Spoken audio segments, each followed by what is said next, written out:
Marvel में अब कई सारे चेंजेस किए जा रहे हैं क्योंकि इस साल 3 में से एक मूवी ही ऑडियंस को पसंद आई है और हर न्यू रिवील जो उन्होंने इस साल किया था उनको क्रिटिसाइज किया जा रहा था, तो चेंजेस तो आना तय था। और इन्हीं के बीच में फ्यूचर के लिए भी उन लोगों ने कुछ चीजें कंफर्म कर दिया है जिनके बारे में हम इस वीडियो में बात करेंगे, जहां पे हम शुरुआत करेंगे कैंग डायनेस्टी से क्योंकि वही तो है अगली बिग एवेंजर्स मूवी। लेकिन इस बिग एवेंजर्स मूवी के जो पहले राइटर्स लिए गए थे उन लोगों के बेतुके बयान की वजह से उनको काफी ज्यादा क्रिटिसिज्म मिला है। प्लस क्वांटमेनिया में जो उन लोगों ने लिखा था उसके बाद से कई सारे लोगों ने उनके राइटिंग स्किल्स पे भी सवाल उठाए थे कि क्या वो आगे जाके इसको ठीक से कनेक्ट कर पाएंगे। और इसके बाद जो शैंग-ची के डायरेक्टर थे जो कैंग डायनेस्टी को भी डायरेक्ट करने वाले थे उन्होंने भी कह दिया कि वो इस मूवी को डायरेक्ट नहीं करेंगे। लेकिन अब कंफर्म कर दिया गया है कि माइकल वॉल्ड्रॉन कैंग डायनेस्टी को लिखने वाले हैं। अब जो इन्हें नहीं जानते हैं उन्हें मैं बता दूं कि लोकी शो को क्रिएट इन्होंने ही किया था और एमसीयू में मल्टीवर्स की शुरुआत इन्हीं की वजह से हुआ था क्योंकि इन्होंने इससे पहले मल्टीवर्स ऑफ मैडनेस को भी लिखा था, जिससे आप समझ ही सकते हैं कि ये कितने अच्छे से उसको कनेक्ट कर सकते हैं। ऑब्वियसली लोकी देखने के बाद से हम लोग इनसे काफी ज्यादा एक्सपेक्टेशन रख रहे हैं एंड उम्मीद करते हैं कि वो उसमें खड़े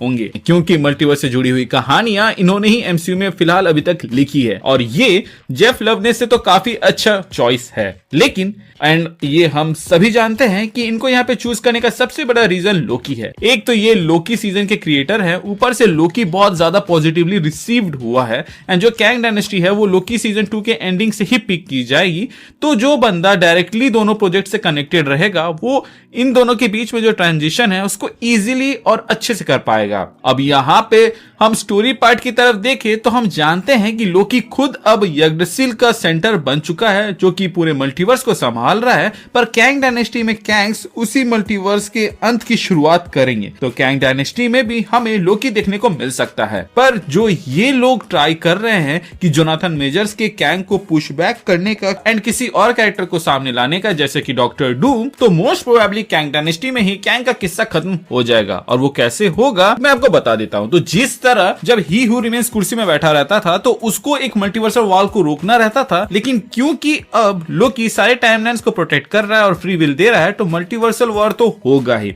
और इस बार जब मल्टीवर्सल वॉर होगा तो अपना लोकी किसी एक बंदे को नहीं बल्कि सुपर हीरोज की पूरी टीम की मदद लेगा ताकि वो यूनिवर्स को तबाह होने से बचा सके और अंत में जीत हीरोज की होगी। पर ये खुशी 2 पल की होगी क्योंकि फिर सीक्रेट वॉर्स वहीं से स्टार्ट होगी जिसमें डॉक्टर डूम विलन हो सकता है। माइकल वॉल्ड्रॉन को चूज करने का रीजन ये भी एक हो सकता है कि लोकी और कैंग डायनेस्टी को परफेक्टली कनेक्ट किया जा सके। अब बस होप कर सकते हैं कि मल्टीवर्स ऑफ मैडनेस जैसी भसड़ यहाँ पे ना मचे और 3 घंटे की एक मस्त सी मूवी बन के आ जाए क्योंकि ये इवेंट बहुत बड़ा होने वाला है जो कि शायद तक इन्फिनिटी वॉर और एंड गेम को टक्कर दे और एटलीस्ट उसके लेवल पे रहे क्योंकि इन्फिनिटी वॉर और एंड गेम ने ऑलरेडी एक बार सेट कर रखा है तो उसको तो टच करना ही होगा। अब बात करें दूसरे न्यूज की जो कि आ रही फैंटास्टिक फोर से, जहां से सिर्फ कुछ नहीं बल्कि काफी सारे अपडेट्स आ रहे हैं। तो अभी जब अनाउंस हुआ कि पेड्रो पास्कल इस मूवी में रीड रिचर्ड्स बन सकते हैं तो मोस्टली लोगों ने ये कास्टिंग पसंद नहीं किया क्योंकि पेड्रो रीड के जैसे नहीं दिखते हैं और वो काफी ओल्ड है,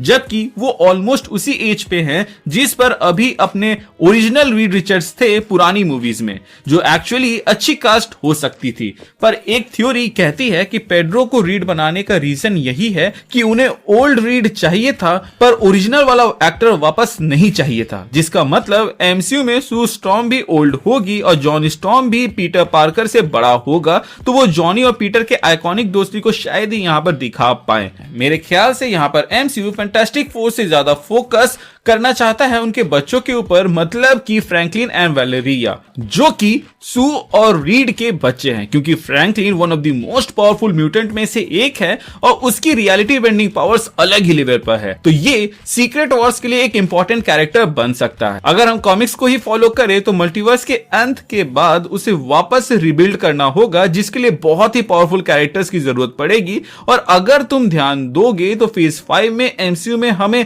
हर आर्क के साथ पावरफुल कैरेक्टर्स दिए जा रहे हैं जो इस बड़े काम में हेल्प कर सकते हैं। पहले तो डॉक्टर स्ट्रेंज हो गए, फिर दूसरी वांडा हो गई जिसकी डेथ कंफर्म कर दी गई है, बट वी ऑल नो कि जब तक किसी की डेड बॉडी ना दिखाया जाए मूवी के अंदर तब तक वो मरा नहीं होता है। वहीं अगर हम बात करें थॉर की तो उसको थोड़ा सा और पावर चाहिए होगा, लेकिन उसके साथ जो एक कैरेक्टर है मतलब कि उसकी बेटी यानी कि लव, जो कि लिटरली इटर्निटी का रूप है, उसका पावर लेवल भी बहुत ज्यादा होगा। और अब फ्रैंकलिन को लाने के बाद से ये लेवल बहुत ही ज्यादा बढ़ जाएगा। और इसी बीच लोकी सीजन 2 के एंड में हम लोगों ने देखा है कि लोकी कितना पावरफुल हो गया है, तो आप समझ ही सकते हैं कि वो लोग जो इतने मल्टीपल पावरफुल बीइंग्स इंट्रोड्यूस किए जा रहे हैं वो इसलिए है ताकि सीक्रेट वॉर्स में जो मॉलिक्यूल मैन या बियॉन्डर जैसे कैरेक्टर की जगह है उसको फिल किया जा सके और एमसीयू को रिबूट कर सके। इसके अलावा इसी मूवी में हमें सिल्वर सर्फर भी देखने को मिलेगा, आई मीन दिखने वाली होगी, क्योंकि रिपोर्ट्स की माने तो इस बार सिल्वर सर्फर फीमेल होगी। लेकिन इससे पहले आप कमेंट सेक्शन में जाके लिखो कि एमसीयू करते जा रहा है जहां मेल कैरेक्टर्स को फीमेल बना दिया जा रहा है,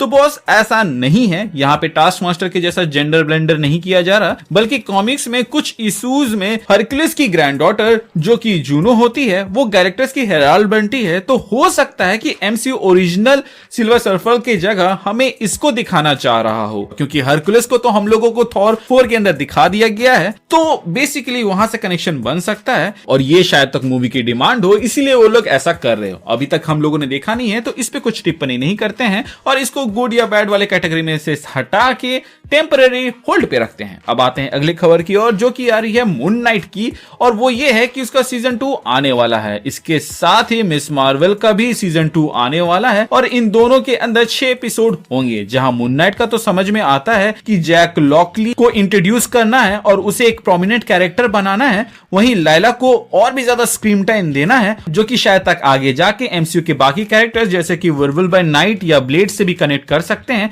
ताकि फ्यूचर में इन्हें एक इंपॉर्टेंट कैरेक्टर की जैसा दिखाया जाए और एक एक्स्ट्रा सीजन आए जिसमें हमें ये सुपरनैचुरल कैरेक्टर्स की एक टीम देखने को मिले। वहीं अगर हम बात करें मिस मार्वल के सीजन 2 की, तो इसका मुझे उतना समझ में नहीं आता है, क्योंकि सीजन 1 को अच्छा खासा कंक्लूजन मिल गया था और दी मार्वल्स में भी उसका जो रोल था वो कहीं से भी सीजन से उतना कनेक्टेड नहीं दिखाया था। हम लोगों को सीजन 1 में ये हिंट किया गया था कि शायद तक म्यूटेंट्स वाली चीज एमसीयू में दिखाई जाएगी, लेकिन दी मार्वल्स के अंदर हम लोगों को यह दिखा दिया गया कि एक अलग यूनिवर्स के अंदर म्यूटेंट्स एग्जिस्ट करते हैं। तो मेरे ख्याल से यहां पर हुआ यूं होगा कि दी मार्वल्स मूवी के अंदर जो मिस मार्वल के कैरेक्टर को लोगों ने इतना पसंद किया है, इसीलिए शायद तक उसको सीजन 2 दिया जा रहा हो। वहीं अगर हम बात करें डैनियल आरपीके की, जिसकी कही हुई बातें मोस्टली सही होती है, तो उनका यह कहना है कि स्पाइडरमैन 4, शैंग-ची 2, फैंटास्टिक 4 और डेडपूल 3 ये मूवीज डायरेक्टली लीड करेगी सीक्रेट वॉर्स में और उसके लिए बहुत इंपॉर्टेंट रोल प्ले करेगी। वहीं बाकी मूवीज ग्राउंड लेवल पर होगी। खैर ये तो मेरा ओपिनियन था, आप अपना ओपिनियन हमें कमेंट सेक्शन के जरिए बता सकते हैं। बाकी चैनल पे नए हैं तो चैनल को सब्सक्राइब कर दीजिएगा, पुराने हैं तो प्लीज चेक कि आपने बेल आइकन दबाया है या नहीं। अगर आपने दबा दिया है तो वेल एंड गुड, और अगर आपने नहीं दबाया है तो इसे दबा दे ताकि जब भी मैं कोई वीडियो डालूं उसका नोटिफिकेशन आपको जाए। इसके अलावा हमारे चैनल का एक छोटा सा मोटो है जो कि ये लोगों की मदद करे, अपना ख्याल रखें and keep moving forward current लगाकर आगे बढ़ते जाएं। Thank you for watching this video, stay tuned.